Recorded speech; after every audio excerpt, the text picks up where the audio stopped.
And now I'm delighted to say that the actor Domhnall Gleeson is with me in the studio right now. Hello. Hello, how are you doing? I'm good, thanks very much for being here. Look, listeners will know you from films like The Revenant, Brooklyn, the recent Star Wars trilogy. Your latest film, Echo Valley, is Apple TV Plus's new film from the BAFTA-winning director Michael Pearce, who did Beast and Encounter and so on. I saw last night, and I'm in real trouble here, because I want to ask you so many questions about it, and I also don't want to give anything away, which is tough, given the sort of film it is. But basically, it's a moody, twisty American crime drama.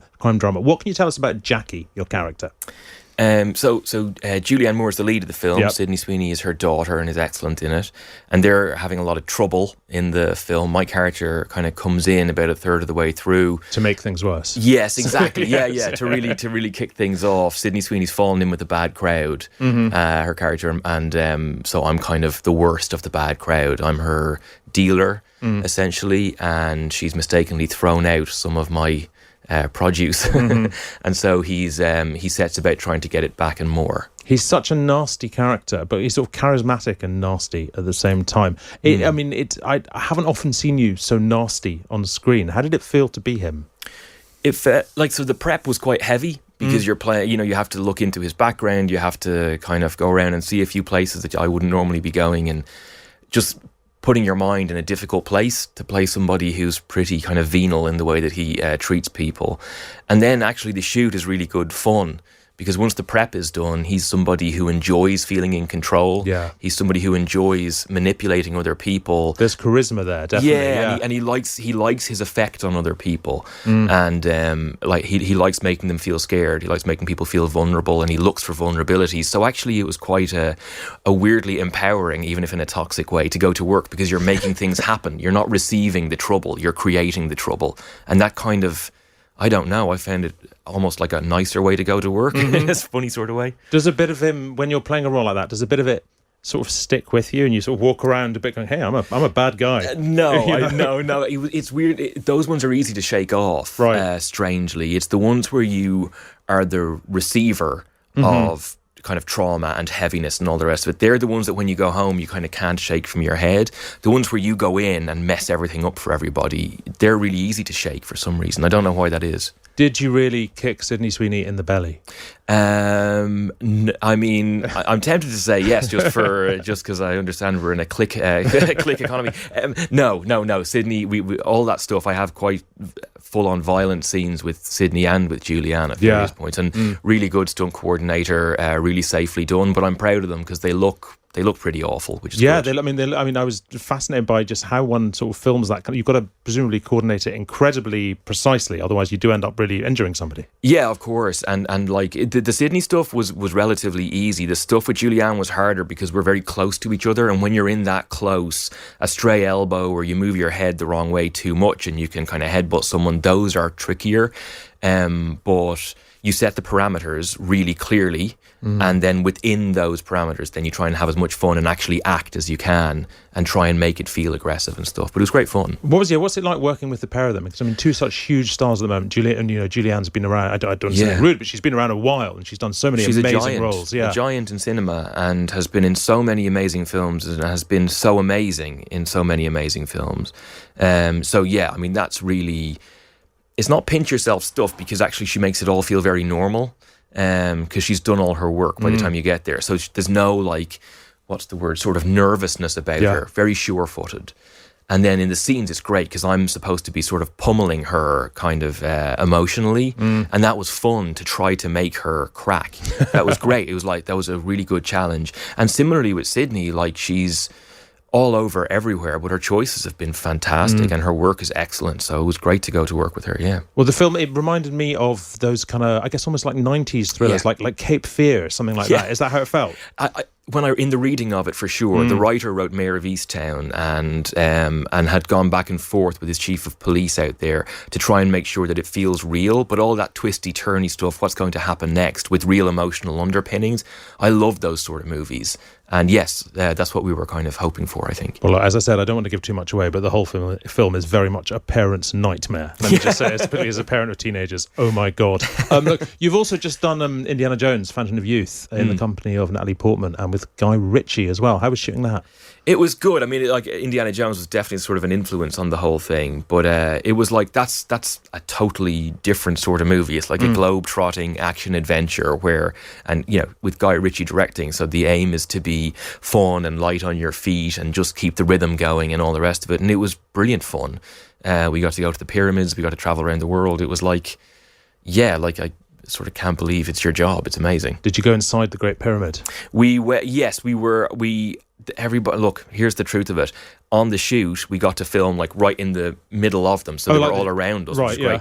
And then a lot of the other actors went on the thing where they bring you in. Yeah. And I got a little sick on the last day and wasn't able to leave the my room. Take it from me, I think you had a lucky break. It's terrifying going inside the Great Pyramid. It's so claustrophobic. And yes. You're kind of stooped and I've heard, yeah. And then in the film, we go inside them, and so they built all these huge sets out in, I think, Leavesden or somewhere like that. So I had the false kind of airy version of it. Yeah, I hear it's very sort of, claustrophobic, yeah. You play a sort of corporate gazillionaire, Owen Carver, who's the benefactor who bankrolls an international mission to find the fabled Fountain of Youth.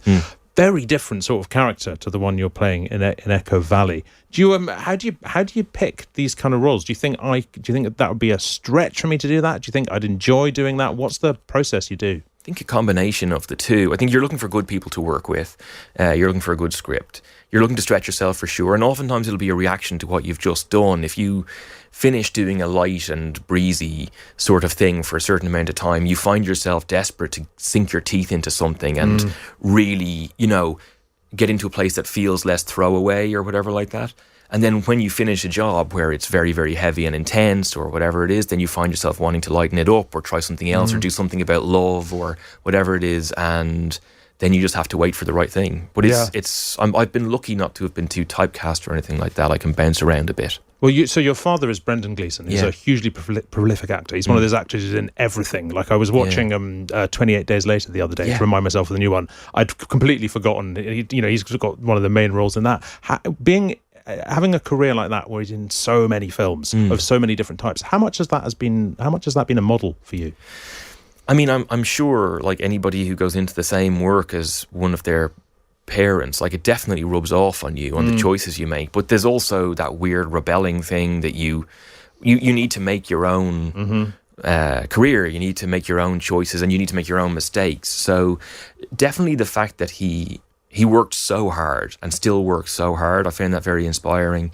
And then, he didn't... I think there were a couple of times in his career where he could have been pigeonholed had he allowed it to happen and didn't, sort of fought against it actively to allow himself to continue to do different things. And all my favourite actors do that. So I'm sure it went in subconsciously somewhere, yeah. Your brother Brian Gleeson's an actor as well. Yeah, how much of your family chat is about this? So, like, exactly half the family are actors, and Brian is a fantastic, like, amazing actor. And it's nice to have those guys to talk to. But the other three members of the family, my brother, my two brothers and my mother, are like, they're incredibly well versed in cinema. They like movies. They're incredibly well read. And so, like, it's more talking about whatever culture, like, is the interesting thing. Like, that's more fun in a way than getting into the nitty gritty of acting. That's you save that for when you need advice or you need a chat. The rest of the time you'll just talk about what you enjoyed, what you didn't, what's out that's good, all that sort of stuff. You spoke with such a refreshing honesty recently about what it was like being the child of an actor and the sort of the benefits that confers upon you and so on. You said being the son of a successful actor is a privilege. Lots of people seem frightened to talk like that. Why do you think that is?